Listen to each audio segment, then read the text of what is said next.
Irish-born, Andrew George Scott's journey to infamy began in Australia in 1868, when working for the Church of England as a lay reader in Victoria's Mount Egerton.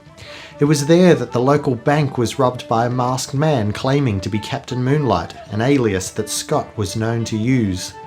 Despite claiming his innocence, Scott was sentenced to 10 years hard labour at Her Majesty's Prison Pentridge. But while he was there, as fate would have it, he met James Nesbitt, and from that moment the two were inseparable. When Scott was released 7 years later, he and Nesbitt lived together in Melbourne. Free but embittered, Scott began speaking publicly in a series of lectures about prison reform, which not surprisingly upset the authorities, making he and Nesbitt a target. To escape the finger-pointing and persecution, Scott, Nesbitt and their ragged bunch of young misfit friends decided to head north in search of work. After walking for a few days, starving and downhearted, the gang were turned away from the station they were expecting to receive food and shelter from in exchange for work. Ordered off the property by a cantankerous station manager, they were forced to spend a rainy night on a nearby hill, which infuriated Scott. And so the following day, he and his gang of youth in tow returned, taking the homestead and its residents hostage.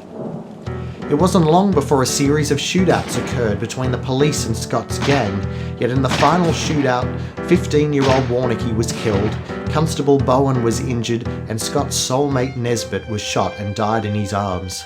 Scott wept openly over Nesbitt's body before surrendering.